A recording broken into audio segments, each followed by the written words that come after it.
खुलुमबाय लोगोफोर, आं दिनै दोंसे खन्थाइ लानानै फैदों। खन्थाइनि मुं मिथिहायै गोरोन्थि। खन्थाइखौ लिरदों अन्जन सरगयारी आरो खन्थाइखौ आवरायदों जावलिया सिमां। फैदो बिदिब्ला बिथांनि खन्थाइखौ खोनासंलांदिनि।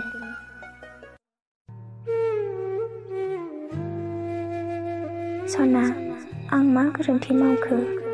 दिनै आं बुजिनानै मोनासै सना। नों मानो खोन्थाया सना, आं मा गोरोन्थि मावदों? नों दिनै आंखौ नायनो बानाय गोसोजों नायो। दिनै नोंखौ लानानै बेसेबांबा गिदिर सिमांमोन। नाथाय आंनि सिमाङा मानो बायफ्लेलांखो? बै समाव नोंनि रावफोरा गोदै गोदैमोन, नाथाय नोंनि रावफोरा दा गोखा गोखा जाजोब्बाय।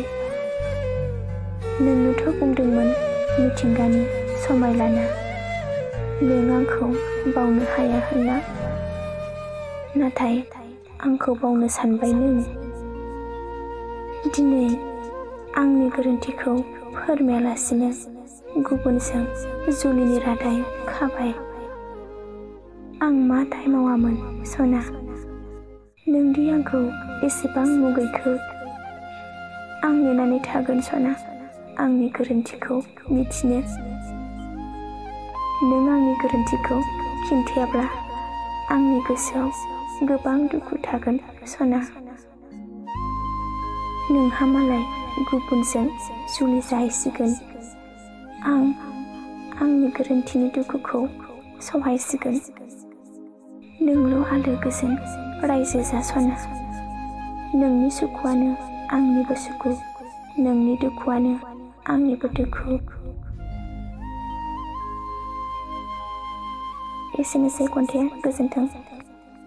भिडिअखौ मोजां मोनदोंब्ला लाइक, शेयार आरो कमेन्ट खालामदो। लोगोसे जोंनि जावलिया सिमां इउटिउब चेनेलखौ साबस्क्राइब खालामदो आरो फेसबुकआव नायदोंब्ला जोंनि जावलिया सिमां फेसबुक पेजखौ लाइक, फल' खालामदो।